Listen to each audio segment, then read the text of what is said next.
تیرے اندر خوشبو کہاں سے آئی؟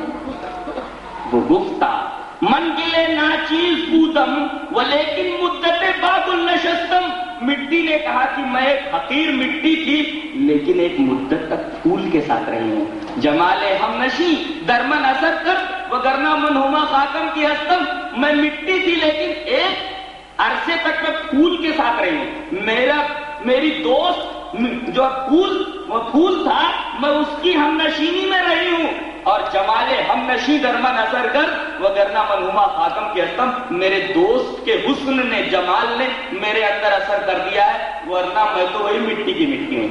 اس سے انہوں نے ثابت یہ کرنا چاہا ہے کہ مٹی اگر پھول کی صحبت میں رہے تو خوشبودار بن جاتی ہے، یعنی ہر چیز اپنے ماحول کا اثر قبول کرتی ہے۔ یہ حدیث بتا رہی ہے کہ برے لوگوں کی صحبت میں نہیں رہنا چاہیے۔ عالم نے یہ کہا کہ چلا جا انطلق الی ارض کذا و کذا، چلا جا فلاں سرزمین کی طرف، ولا ترجع الی ارضک، اپنی زمین کی طرف مت لوٹ، فانها ارض سوء، وہ بری زمین ہے، برائی کا اثر تیرے اوپر آ جائے، اب ادھر مت جا، اچھی زمین کی طرف چلا جا۔ بیچارہ اس راستے کی طرف چلا، راستے ہی میں اس کی موت کا پروانہ آ گیا اوپر سے۔ عذاب کے فرشتے بھی آ گئے، رحمت کے فرشتے بھی آ گئے۔ رحمت کے فرشتوں نے کہا کہ ہم اس کی جان نکالیں گے، ہم اس کی روح لے جائیں گے، اور عذاب کے فرشتوں نے کہا کہ ہم اس کی روح لے جائیں گے، اور دونوں نے دلیلیں پیش کی۔ رحمت کے فرشتوں نے کہا کہ ہم اس کو روح لے جائیں گے، دلیل یہ ہے کہ یہ توبہ کر چکا تھا، اور عذاب کے فرشتوں نے کہا ہم لے جائیں گے اس لیے کہ ابھی تو اس نے کوئی نیکی نہیں کی ہے۔ اب دونوں لڑ رہے ہیں، دونوں کی دلیل بڑی مضبوط ہے، دونوں بڑی مضبوط دلیلیں دے رہے ہیں۔ اللہ تبارک و تعالیٰ نے ایک تیسرے فرشتے کو بھیجا انسان کی شکل میں، کہا کہ اگر تم لوگ چاہو تو میں فیصلہ کر دوں۔ قضیہ کیا ہے؟ انہوں نے بیان کیا، کہا کہ ایسا ہے کہ زمین ناپ لو، جہاں سے یہ چلا ہے اور جس سرزمین کی طرف جا رہا تھا، اس کے گاؤں کا اور اس اچھے گاؤں کا فاصلہ ناپ لو، جس سرزمین کی طرف زیادہ قریب ہو وہی فرشتے لے جائیں۔ ناپا گیا تو وہ آدمی اس نیکوں کی سرزمین کی طرف تھوڑا سا آگے تھا، لہذا رحمت کے فرشتوں سے لے گئے۔ اللہ تبارک و تعالیٰ نے اس کے اوپر رحم کیا، کہتے مرتے وقت وہ اپنے سینے کے بل گھسٹتا آگے جا رہا تھا۔ اس طرح جذبہ پیدا ہونا چاہیے آدمی کے اندر بری جگہ سے بھاگنے۔ آدمی مرتے وقت پیٹ کے بل آگے کی طرف گھسٹتا تھا، ایسا حدیث کا الفاظ ہے۔ اس کو کہتے توبہ، کہ کبھی آدمی برائی کی طرف پلٹ کر کے نہ دیکھے۔ اس میں توبہ کا طریقہ بھی بتا دیا گیا ہے کہ توبہ کس طرح کیا ہے۔ تو اللہ تبارک و تعالی توبہ قبول کرتا ہے، اور قرآن میں ہے کہ ان اللہ یقبل التوبۃ عن عبادہ، بے شک اللہ اپنے بندے کی توبہ کو قبول کرتا ہے، شرط یہ ہے کہ توبہ کے تمام شرائط موجود ہونے چاہیے۔ اور عجیب بات تو یہ ہے کہ اللہ نے ان لوگوں کو خطاب کر کے فرمایا جن لوگوں کا ایمان پہاڑوں کے برابر تھا، جن کے صبر کو قرآن میں ضرب المثل کے طور پر بیان کیا گیا ہے، جن کا ایمان، جن کا اعتقاد پہاڑوں جیسا تھا، ان کو خطاب کر کے فرمایا جا رہا ہے وَتُوبُوا إِلَى اللَّهِ جَمِيعًا أَيُّهَا الْمُؤْمِنُونَ۔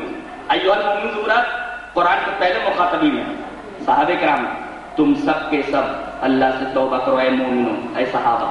اللہ اکبر، ایسے لوگوں سے کہا جا رہا ہے جنہوں نے سب کچھ اسلام کے لیے قربان کر دیا، جس سے پتہ چلتا کہ توبہ کتنی اہم شے ہے، توبہ کتنی اہم شے ہے۔ اور فرمایا گیا لعلکم تفلحون، تاکہ تم کامیاب ہو جاؤ۔ تفلحون کہہ کر کے اللہ تبارک و تعالی نے در حقیقت فلاح کو معلق کیا توبہ کے اوپر، یعنی فلا یرجو الفلاح الا التائبون، تائب ہی، توبہ کرنے والا ہی امید رکھے کامیابی کی، دنیا میں بھی اور آخرت میں بھی۔ اگر آدمی توبہ نہیں کرتا اپنے گناہوں سے تو وہ کامیابی کی امید نہ رکھے۔ لعلکم تفلحون سے یہی مستفاد ہوا کہ فلا یرجو الفلاح الا التائبون، تائب ہی، توبہ کرنے والا ہی یہ امید کرے کامیابی کی، دنیا میں کامیاب ہونا ہے تو توبہ استغفار کرے، اور آخرت میں کامیاب ہونا ہے تو توبہ استغفار کرے۔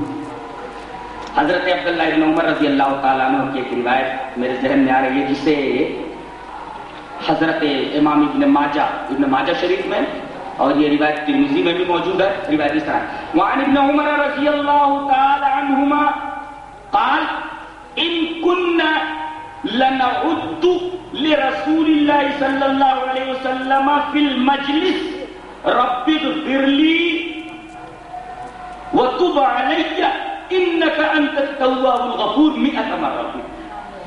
حضرت عبداللہ ابن عمر فرماتے ہیں کہ رسول اللہ صلی اللہ علیہ وسلم کو ہم لوگ دیکھتے تھے کہ ایک مجلس میں، ایک جگہ جب بیٹھتے تھے تو اٹھنے سے پہلے ہم لوگ گنتے تھے کہ 100 مرتبہ یہ دعا پڑھتے تھے، 100 مرتبہ کیا؟ رب اغفر لی وتب علی، اے اللہ مجھے بخش دے، اے اللہ میری توبہ قبول فرما۔ دیکھیں استغفار اور توبہ، رب اغفر لی، اے اللہ مجھے بخش دے، وتب علی میری توبہ قبول فرما، انک انت التواب الغفور بے شک تو توبہ کو قبول کرنے والا بخشنے والا۔ کتنی مرتبہ؟ 100 مرات۔ ایک مجلس میں یہ دعا 100 بار کرتے تھے، اس میں استغفار اور توبہ دونوں ایک ساتھ۔ اللہ اکبر۔ آپ ایک عجیب بات سنیں گے، گنہگار بھی بڑا اچھا ہوتا ہے اللہ کی نگاہ میں، نہیں گناہ کرنے والا بھی بڑا اچھا ہوتا ہے، بہت اچھا ہوتا ہے۔ ایسا گنہگار بھی اچھا ہوتا ہے کیا؟ ہاں، حدیث روایت اس طرح، وعن انس بن مالک رضی اللہ تعالی عنہ قال قال رسول اللہ صلی اللہ علیہ وسلم کل بنی آدم خطاء، خطاء نہیں، کل بنی آدم خطاء وخیر الخطائین التوابون، رواہ ابن ماجہ۔ یہ روایت ابن ماجہ میں بھی ہے، مسند احمد میں بھی، ترمذی میں بھی، حضرت انس بن مالک سے۔ حضرت انس رضی اللہ تعالیٰ عنہ فرماتے ہیں کہ رسول اللہ صلی اللہ علیہ وسلم نے ارشاد فرمایا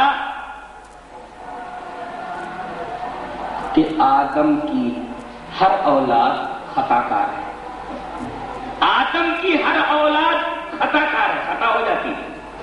وہ خیر الخطائین، اور سب سے اچھا گنہگار، اللہ اکبر، سب سے اچھا گنہگار، گنہگار بھی اور اچھا ہے، سب سے اچھا گنہگار کون سا؟ التوابون، توبہ کرنے والا۔ اللہ کو توبہ بہت پسند ہے، توبہ بہت پسند ہے۔ توبہ سے جانتے ہیں اللہ کتنا خوش ہوتا ہے؟ بندہ گناہ پر گناہ کیے چلا گیا اور پھر اب توبہ کرنا چاہیے، ڈر گیا اللہ سے، اے اللہ میری پوری زندگی گناہوں میں گزر گئی ہے، اے اللہ کیا کروں؟ ندامت کا احساس لیے ہوئے وہ پلٹتا ہے، جب توبہ کرتا تو جانتے ہیں اللہ کتنا خوش ہوتا ہے۔ صحیح حدیث ہے مسلم کی، بخاری کی، رسول اللہ صلی اللہ علیہ وسلم نے فرمایا اللہ بندے کی توبہ سے جانتے ہو کتنا خوش ہوتا ہے۔ ایک مثال سے سمجھایا رسول اللہ صلی اللہ علیہ وسلم کہ ایک آدمی ایک اونٹ پر سوار ہو کر کے ایک صحرا کو قطع کر رہا ہے، ایک جنگل کو، ایک بیابان کو قطع کر رہا ہے، اور اسی اونٹ کے اوپر اس کا توشہ موجود ہے، اس کے کپڑے بھی ہیں، پانی بھی مشق میں موجود ہے۔ ایک جگہ ایک درخت کے نیچے سستانے کے لیے ٹھہر جاتا ہے، آنکھ لگ جاتی ہے، جب بیدار ہوتا ہے تو اونٹ غائب ہوتا ہے، اب پریشان، سامنے لکھوٹک صحرا ہے، کھانے پینے کا کوئی انتظام نہیں، گھبرا جاتا ہے، رونے لگتا ہے، تھوڑی دیر تک اونٹ کو تلاش کرتا ہے، اونٹ نہیں ملتا، رونے لگتا ہے، زاروں قطار ہوتا ہے، اب میں اس لکھوٹک صحرا کے اندر بغیر کھانے اور پینے میں مر جاؤں، اب میں نہیں بچ سکتا۔ روتے روتے حدیث پاک میں ہے کہ اسے نیند آ جاتی ہے اور اسے اپنی موت کا یقین ہو جاتا ہے، اور جیسے ہی بیدار ہوتا ہے سامنے ہی اس کا اونٹ ماں توشے کے پانی کے موجود رہتا ہے، جس کو وہ سونے سے پہلے، رونے دھونے سے پہلے بہت دور تک ڈھونڈ چکا تھا اور اونٹ نہیں ملا تھا۔ جب بیدار ہوا تو دیکھا اونٹ اس کے سامنے، فوراً مارے خوشی کے اس کی زبان سے یہ الفاظ نکلتے ہیں، اے اللہ میں تیرا معبود ہوں، تو میرا بندہ ہے۔ اللہ کو بولتا ہے، اللہ کو کیا بولتا ہے؟ اے اللہ میں تیرا معبود ہوں، تو میرا بندہ ہے۔ اور یہ سن کر کے اللہ تبارک و تعالیٰ مسکرا پڑتا ہے۔ اس سے ایک نکتہ اور معلوم ہوا کہ بے خیالی میں اگر کوئی غلط بات زبان سے نکل جائے تو اس پر گرفت نہیں ہوتی، چاہے وہ بات کتنی ہی سخت کیوں نہ مانی جاتی ہے۔ اگر اتفاقاً زبان سے آدمی کی کوئی بری بات نکل گئی تو اس پر گرفت نہیں ہوتی، اللہ تبارک تعالیٰ مواخذہ نہیں کرتا. کتنی بڑی بات کہہ گیا، شرکیہ جملہ بول گیا، میں تیرا معبود تو میرا بندہ. مانا خوشی کے بات کو الٹ دیتا ہے، یہ خوشی کی انتہا بتائی جا رہی ہے. تو جتنا خوش یہ آدمی ہوتا ہے اونٹ کو ماں اپنے سامان کے پا کر کے، ایسے ہی اللہ تبارک و تعالیٰ اس بندے کی توبہ پر خوش ہوتا ہے جو بندہ گناہوں کے میدان میں آگے جا کر کے اللہ کی طاعت کی طرف پلٹا ہے. اللہ تبارک و تعالیٰ کو توبہ بہت پسند ہے.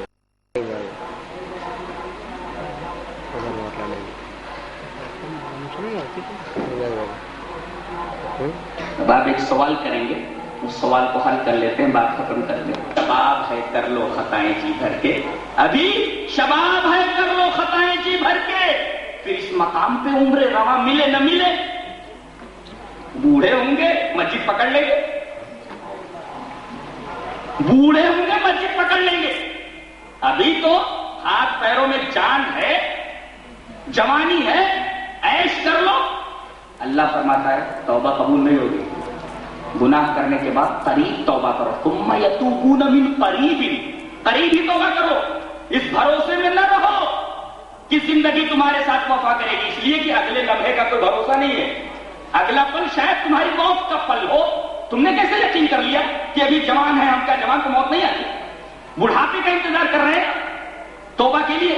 اللہ فرماتا ہے توبہ ایسے لوگوں کی اللہ قبول کرتا ہے جو گناہ کرنے کے بعد ثم یتوبون من قریب، قریب توبہ کر لیتے. فاولئک یتوب اللہ علیہ، اللہ ان کے اوپر اپنی نظر کرم فرماتا ہے، توبہ قبول کر لیتا ہے. تو جلدی توبہ کر لینا چاہیے، جلدی توبہ کر لینا چاہیے. اگلے لمحوں کے انتظار میں توبہ کو نہیں ٹالنا چاہیے. اور دیکھو ایک قول کسی فلاسفر کا میں نے پڑھا ہے